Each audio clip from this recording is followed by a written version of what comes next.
money stress doesn't just affect the health of your bank account. It affects your entire health and your nervous system. Because when your nervous system doesn't feel safe, your body cannot and will not heal. So you can eat perfectly, you can rest, you can take all the supplements and all the prescriptions, but if money feels uncertain or unstable right now, your body stays in protection mode. I'm Nancy Ma, physical therapist and autoimmune freedom coach, and after over 20 years of helping women heal chronic pain and autoimmune conditions, here's what I've learned. Healing is not about doing more, it's about your body feeling safe. And financial stress is one of the biggest, if not the biggest, stressor for most women. So this issue is very overlooked. And today, I want to show you 5 warning signs that financial stress is keeping your nervous system activated. And more importantly, I'm going to show you what you can do right now to help your body finally feel safe enough to let go, even without changing your financial situation. Let's start with chronic stress and anxiety that won't lift because of money issues. So the first sign that financial stress is affecting your health is anxiety that just won't go away, no matter what you try. Now, financial stress is different from other types of stress because it threatens security at a very primal level. Obviously, we don't have to hunt for food and we don't live in the wild.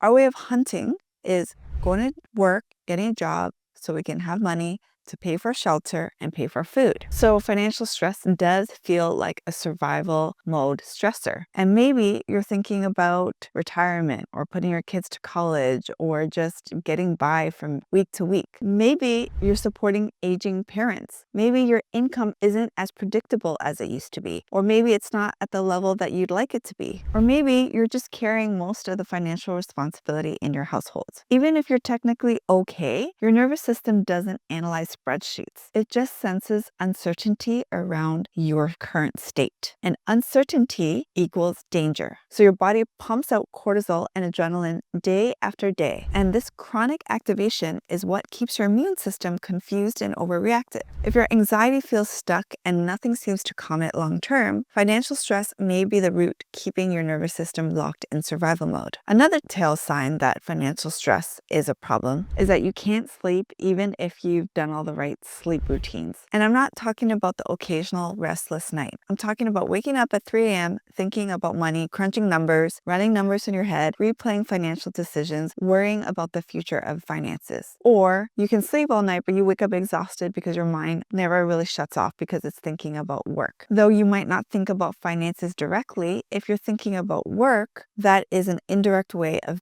worrying about money because your work is tied to how you're getting paid. So I had a client who would wake up all the time at 3 a.m. with racing thoughts about money. She had a very fear-induced response when it came to finances. This is a trauma response because her former partner was in a lot of debt, and anytime she had to think about any sort of investment, it would trigger this fear response in her that created so much anxiety and overwhelm, and it put her into freeze mode. So she couldn't sleep. So that's not just insomnia. That's your nervous system saying, I don't feel safe enough to rest. So here's what's happening. Your body does most of its healing during deep sleep. That's when inflammation calms down, your immune system recalibrates, and your cells repair. But when financial stress is present, your brain stays in planning mode, control mode, and problem-solving mode. It's as if you were up at night at 3 a.m. because you're protecting your cave or you're thinking about what food you're going to go hunt for the next day. That's what financial strain does to your nervous system. Your cortisol rhythm gets disrupted and you wake up with cortisol already high when it should be low. Now this could affect your blood sugar levels. So if you're waking up with high blood sugar, even if you didn't eat anything all night, this is why. So over time, poor sleep becomes one of the biggest drivers of chronic inflammation. But a proper sleep routine isn't going to do anything for you if the root of that sleep routine is financial strain. So the third sign that your inflammation could be coming from financial strain is that you are relying on things that temporarily calm your nervous system, but ultimately make your symptoms worse. Maybe it's the glass of wine at night to take the edge off. Maybe it's stress shopping because you deserve it. Been there, done that. Guilty as charged. Maybe it's working longer hours to feel more in control. Or maybe it's scrolling endlessly to avoid thinking about money. Now, this is important to note. This is not a willpower issue.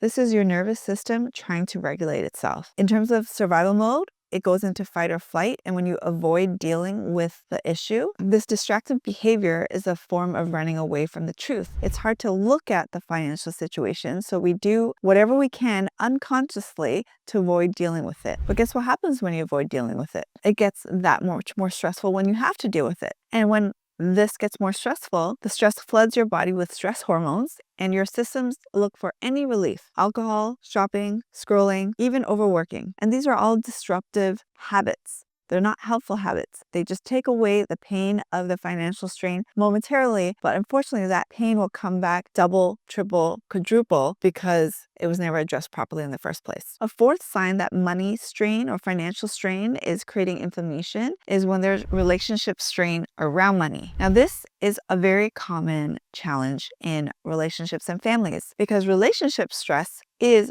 one of the strongest triggers for autoimmune flares. I did just recently do a video about this topic alone, so you can check that out. But maybe you and your partner have very different spending styles or investment styles. Maybe you are the primary earner and you feel resentful, or maybe your partner is, but they're not doing their part. Or maybe you've had to cut back on spending and there's tension around that. Or maybe you feel guilty spending money on your own healing and health. I've seen this a lot in the clients I work with because they're so used to using their money to invest in their family and everybody else, but when it comes to themselves, they feel financially strapped. I see this all the time where clients, they will say, okay, well, I can't do this. I can't invest in my health because I have bills to pay. I have to pay for my kids' tuition. And this is a sign of financial strain because it means that somebody else is more important than you. Why is your child's education more important than your health? I'm not saying that your child's education isn't important. I'm also saying that your health is as important or perhaps more important. And so what I encourage my clients to do is to really start looking at your own self-worth and seeing the value in how you can contribute to your home, not just financially, but energetically. Because when you are healthier and you have more energy, everyone else is more healthy and happier as well. So if there is financial strain in yourself or in your relationships, know that they affect each other. Your nervous system reads this financial instability as a threat. So if money creates conflict or emotional distance, that stress doesn't just stay mental, it gets stored in your body, especially for women. Feeling unsupported or disconnected compounds financial stress and keeps the nervous system activated. I've seen this pattern repeatedly, where autoimmune symptoms flare up during periods of financial tension in relationships, not because of the money itself, but because safety and support feel threatened. So this final clue I'm sharing with you of how I know when financial strain or a sense of feeling lack is a big clue that is creating inflammation is when the physical symptoms are manifesting a certain way. So when you think about it, as I shared earlier, money is a symbol of safety, right? When you have enough money, you can feed your family, you can be fed, and you have a safe roof over your heads. So money is a symbol for safety for most of society. If you don't feel like you have enough money, it doesn't actually matter what is in your bank account. It's how you feel. If you don't feel like you have enough money, you don't feel safe. This is how it will tend to manifest in your body. Because safety feels grounding and supportive, financial strain will show up in the body as pain or inflammation in your lower body, in your feet, in your legs, in your pelvis, in your hips, because your lower body supports you. So if you don't have financial security, you might feel ankle, knee, hip joint pain. You don't feel like you have the floor beneath you. Or sometimes you might have pelvic floor strain because again, you don't feel safe. If your flares spike after major financial decisions, this isn't random. This is your stress response playing out in real time. So when you think about money and you feel uncertainty, your nervous system activates the sympathetic response. So this is where your muscles brace, your breathing becomes shallow, and your blood moves away from digestion and repair and activates your muscles that help you run or fight. Remember this, your body is keeping score. And so over time, these repeated stress responses around money or around safety create chronic tension and inflammation in your physical body. If you can trace your symptoms back to moments of financial strain, your body is giving you incredibly clear feedback. It's saying, this is what's keeping me stuck and this is what I need to address. So let's pause for a moment before I break down for you how to actually deal with this. If you're realizing that financial stress might be one of the missing pieces in your healing, I have a free tool that can help. It's called the Inflammation Indicator Test, and it helps you uncover what's really driving your inflammation physically, mentally, and energetically. You'll get instant results and a personalized plan. It's super quick to do, and the link is in the description below. Okay, so now let's talk about how to calm money fear so your body can heal. I think it's very important that I make this very clear. Financial stress has nothing to do with how much money is in your bank account, because I've worked with people who have millions of dollars in their bank account and have so much stress because they're still worried about keeping all their money because they don't want to lose it. I've also worked with women who don't have as much materialistically or in their bank account, but they find ways to be healthier and more energized, and so they look and feel rich because they have their health and vitality. So let me be clear that what I'm going to share with you about how to change your financial strain has everything to do with how you look at your self-worth and how you feel about money, and learning to cultivate a sense of safety within you in your nervous system. That matters more than actually changing your money situation. Actually, that's the only thing that matters, because it doesn't matter what's in your bank account if you always feel like you don't have enough. Obviously, we just went over how financial situation can be a huge trigger for survival mode in the body. And the first thing I want you to hear is this. Pause, breathe. Right now, in this exact moment, you are safe. There is no IRS or CRA knocking on your door demanding money. They might be in your inbox, but no one's knocking on your door. There's no landlord standing outside demanding money. Nothing is happening right now. So in this moment, right now, take a breath and remind yourself, in this moment, I am safe. And that single reminder can immediately calm your nervous system. The second thing I recommend is something very practical for your logical brain, because we need to also make sense of the money situation. I'm not saying that that money situation is not real. I'm just saying that you, by calming your nervous system, can deal with that very real situation in a much better way. So this is what I recommend. This might sound a bit funny, but just hear me out. Withdraw about $300 in cash and keep it somewhere safe in your home. Not to spend it, not to obsess over it, but so that when money anxiety hits, you can physically hold it and remind your body, there is money here, I am safe. And $300 is about, give or take, $100. So whatever the amount is for you. But that's about the amount you would need shelter for a day if you need to check into a hotel, if you need food for the day, and if you need extra conveniences. And don't spend that money. That money is just always a physical reminder that you're okay. Because we tend to imagine that we're not okay when we really are. Most people who constantly worry about money actually have more than enough to survive. But the nervous system doesn't respond to logic, it responds to felt safety. So again, if you have all the money in the world, but you don't feel it, you can't feel that money because it's just sitting on numbers on screens, then your brain is always trying to convince you that you don't have enough. So that physical reminder can help. Third, I encourage you to write down everything that you already have. A job, a warm place to live, a bed, a table, food, people to support you, and really let yourself feel gratitude for all the things. Physical things that you can touch, and also emotional things that are priceless that you can never touch, but you know you feel it in your heart, like love, connection, nature. And so I encourage you to write a list of 100 things long. You could probably write a list of 1,000 things long, because when you do this, you will see that you have way more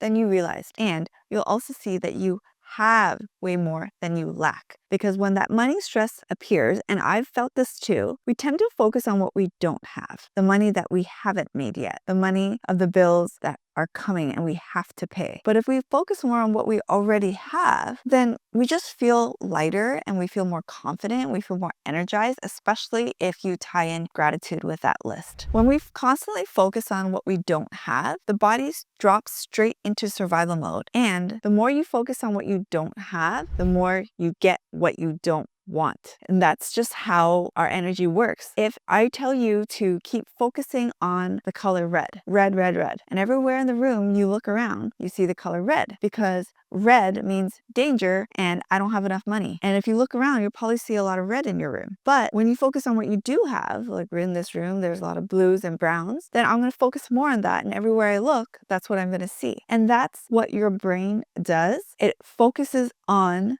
something and it will keep creating more opportunities to support more of what you focus on. So this is why this list is so powerful, to focus on what you do have, and then using that confidence and that energy, you can create more of what you do like to have or what you desire to have. But when you focus on what you don't have and you worry, first of all, we all know that worrying is a big waste of time, because worrying doesn't make you more money. Jeff Bezos or Elon Musk, they don't make money because they worry about money. They make money because they focus on doing things that will make money. So I'm not saying that you have to focus on making billions of dollars here. I'm just saying that your time is best used when you value yourself and you focus on what you can do, not what you can't do. So what can you do? You can ask yourself, how can I save more? How can I create more income? What is a little job I can take? What's one small step I could take? Maybe it's starting with some research on some part-time jobs. Maybe you can spend some time on how you can get promoted or how you can support your partner in getting a job. When you do this, you shift out of the survival mode brain and into your prefrontal cortex, which is your thinking conscious brain. I know that when I took a maternity leave and I wasn't making money, I was still feeling like a valuable contributor in the home. And what I did was create a very beautiful environment for my home so that my husband can feel supported. And then he was encouraged to go out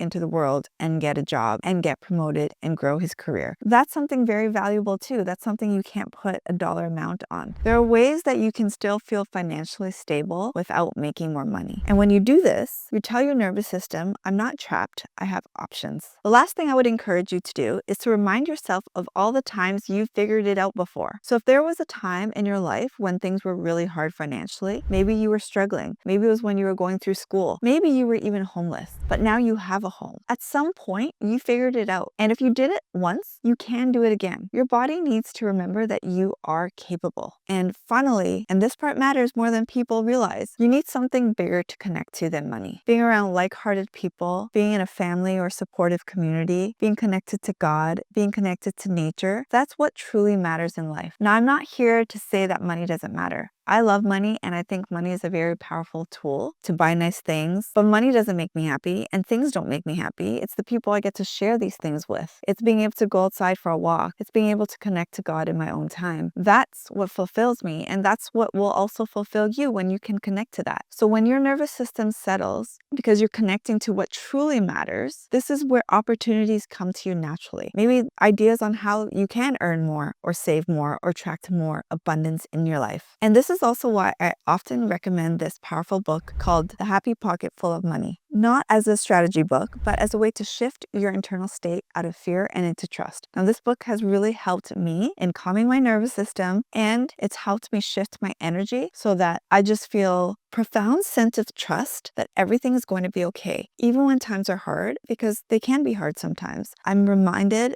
through this book that everything is going to be fine and everything happens for me to grow. And when I know that, and when I'm reminded of that, fear loosens its grip. It doesn't hold me back. And this is when I can finally take the reins back and be in my own power. Because when you have fears around money, other things have power. Maybe your job has the power. Maybe IRS or CRA has the power. Maybe your landlords have the power. But when you can calm your own nervous system with the strategies and tools I just shared, you get this sense of power and you get your self-worth back, because your power is the most valuable thing you have. There's a saying that says, a woman who has her health has a million dreams. A woman who doesn't has only one, and that's to get her health back. And when you have your health or your power back, you have opportunities. You can have dreams, you can create dreams, and you can move towards them. So this video, even though I talked a lot about money, it really has very little to do about money. If you've noticed, it has everything to do with how you value yourself as a person and as a valuable contributor to yourself, to your home, and your community. If this resonates with you, I invite you to book a free energy activation call I offer. And in this call, we help to connect you with your true self-worth, and we help you to map out the next best step for you to cultivate a sense of calm and safety in your nervous system. The link is in the description, and I hope to see you there. Until the next video,